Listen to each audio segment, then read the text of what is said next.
Баршамызға сәлем достар. Әдеттегідей сіздермен бірге Түшіру каналы.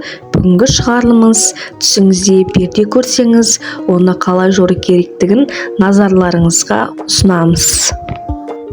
Егер ер адам түсінде қара перделерді көрсе, бұл оның өміріндегі кейбір дағдарыстар мен проблемалардың пайда болуын және оның қайғы қасірет пен уайымының үлкен кезеңнен бастан кешіретінін білдіреді. Түсінде бүлінген перделерді көру түс көрушінің үлкен қайғы қасірет мұң кезеңінде өтетінін, кейін ризық несібесі мен жеңілдігін көрсетеді.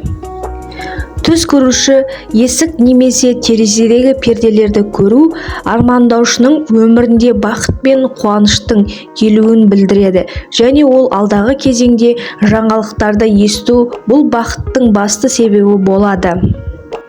Терезедегі ілулі тұрған перделерді түсінде көру армандаушының айналасындағы махаббат пен сүйіспеншілік көрсетуге тырысатын кейбір жауларының бар екендігін көрсетуі мүмкін, бірақ олар оның өмірінде бұзып, оған қайғы қасірет әкелуі үшін оған жасырын түрде қастық жасайды ұзақ уақыт.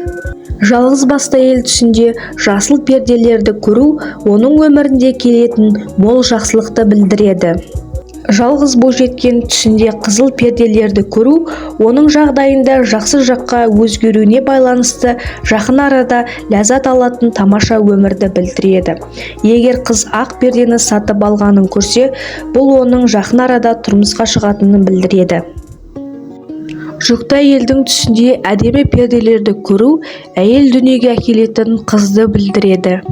Егер ажырасқан әйел түсінде перделерді іліп жатқанын көрсе, бұл оның алдағы кезеңде бастан өткерген барлық уайымдар мен дағдарыстар жойылып, оның өмірі қуаныш пен бақытты білдіреді.